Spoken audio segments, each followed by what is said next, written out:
So let's talk plungers. If you have a blaster that's powered by a spring, then you have a plunger in your blaster. Now, the plunger is the thing that the spring sits behind it. As you prime the blaster, this gets pushed back. A catch presses against this, it holds back the load, and then when the catch goes up, the spring load is pushed forward, and air shoots the dart out of the blaster. So, very important to the blaster's function. Now, I had said when I was installing the upgrade kit in my Alpha Trooper, the Happy Reaper, that I was a bit concerned about the additional spring load because the catch and the plunger were still stock ABS plastic, which is not designed to hold up to higher spring loads really well. It's a softer plastic.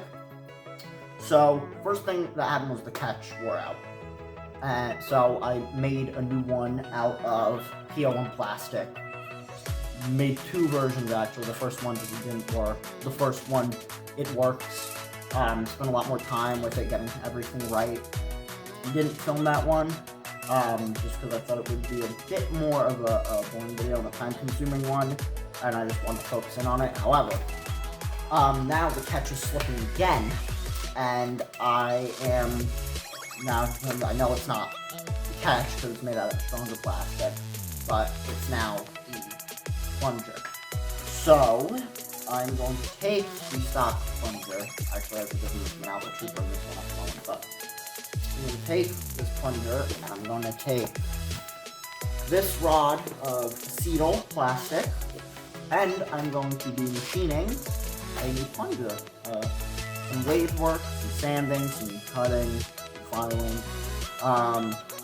Not a difficult thing to do if you just take your time on it. You don't even really need the lathe if you really wanted to just do it by hand, or you didn't want to make a lathe. You can do it by hand. I'm going to be doing it on the lathe though. So anyway, I really want this thing firing consistently again, and I really want to make this plunger. So let's get into it. Alright, so start off the bat.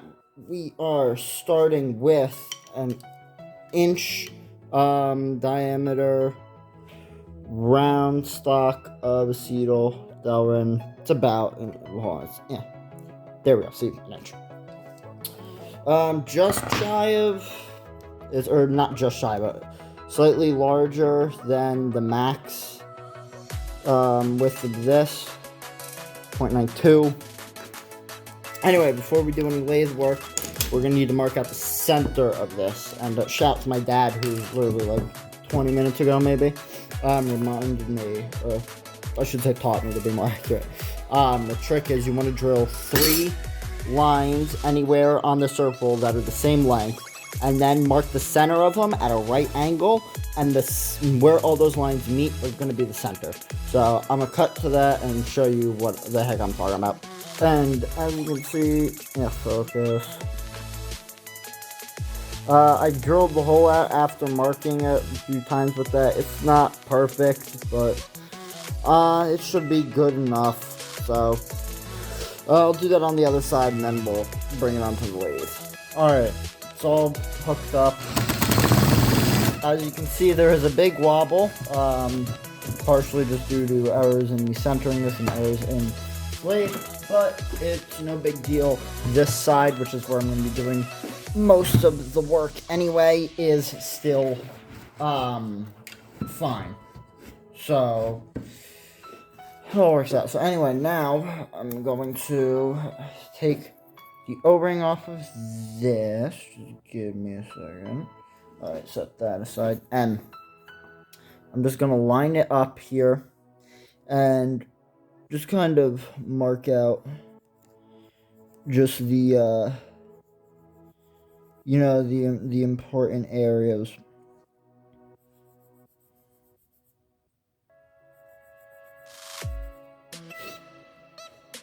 It includes all the way up to the end there. Alright, so you want to leave these areas when you're doing it here on the thicker side. You can always file it down more later is the main thing. But yeah, the rest of it, you just want to take your measurements with calipers and then check this after you've lathed it. So, let's get into it. Alright, so I've done a little bit of work on it without filming because the camera was shaking around. Now I solidified the rig enough that it should be fine. Anyway, figured I'd explain what I did first. So for these areas, I brought them down to 0.73 inches using these files to just get in there. Because the chisels, at least the ones I'm using, can't get in at that deep an angle without wearing away these other areas, which I want to keep intact, obviously. A hacksaw also did well, at least for this area, for just grinding it down a little bit, which made the filing loads easier.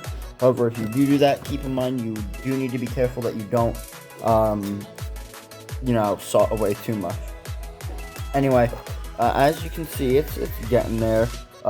This will need to be shaped to be slanted in, like this, and then this needs to be shaved down a bit more. I might just do this part and then sand some of this away, but we'll see. Anyway, let's get into some of the lathe work.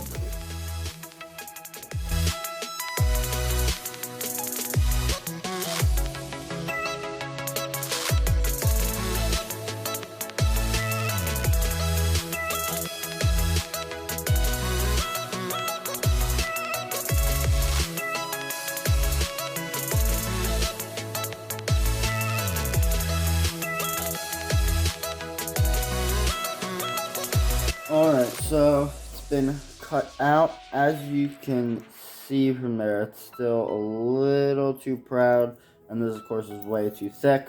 So we're going to start shaving this, or sanding this down. And then once it's to a decent spot, then we can deal with some of the more precision work.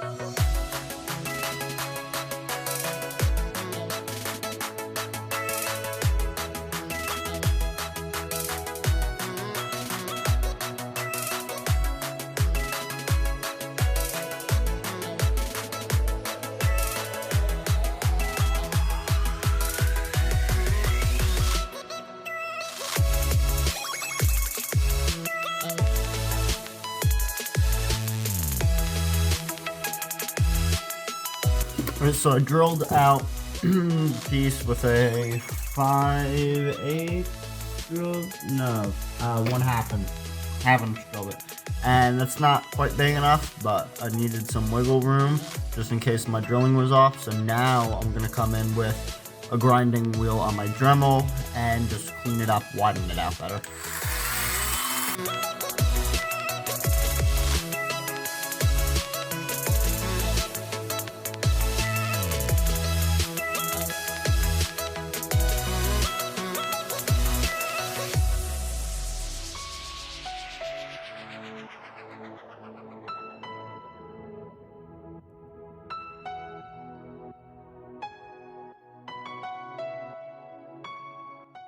Alright, so I've put the finished piece back in. It is working pretty well from what I've seen. Pulls out, catches, everything like that. As you can see, I put a bit of hot glue on this because I sanded it down a bit too much and I wanted it to just be a smoother way that it catches. It works pretty well from what I'm seeing right now, no issues, but we'll see when I put it back together. So after a little bit of shaping, a little bit of fine tuning, it works. not much else to say about this. Just, I guess, words of encouragement.